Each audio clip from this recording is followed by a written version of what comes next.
So Chris has me out of position. He has me connect with his hands, very common position here, right? I'm kind of flat on my back. My hands are on the outside.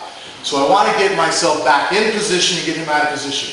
What I do from here, I call the Superman, right? And it works very good for MMA. A little hard to do when we're just grappling and just be friends with each other because this can be kind of a dick move. But it works. So I'm trapped here, so I need to go ahead and disrupt his base in some way or form to get my hands back in. So how this technique works best with is with guys that aren't letting me have my knee come in. So most guys keep this knee down, just like he's doing. Because if he were to go ahead and, I see a lot of beginner guys do this, put their leg all the way out because they think they're put away, well then all I do is this. And now he's actually in a really bad position because now I have his arm and he's in trouble. So most guys, after a couple months of jiu-jitsu, realize, oh shit, if I keep my knee in, you know, the guy on the bottom can't get his knee out, right? So I'm going to take advantage of that, and I'm going to go ahead and create a trip. I'm going to block his, I'm going to post up on his leg. So what I'm going to do is, here he has a base. His center of gravity is between his knees. So somehow I need to get his center of gravity outside of his knees. I always break things down real fucking mathematical, sorry guys.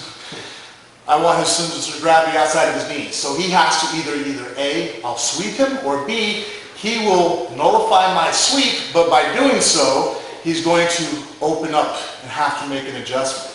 So what I'm going to do is I'm going to trap his thigh, and I'm going to move my foot back to this position just for half a second so that I have power. You guys see what I'm doing right here? This is going to allow me to do an upa. Everybody learned that first day of jiu-jitsu, right? The guy's mounting and you drive your hips in. So now I'm going to use the strongest part of my body, my glutes, my hamstring, and I'm going to use my hips to drive in towards his leg, just like this, right?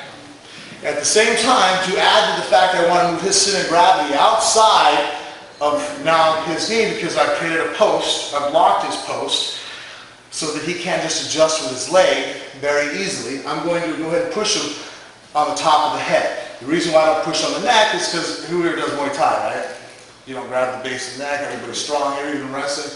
The higher I grab up on his neck, the weaker he'll be because the longer my lever is. So I'm just going to push.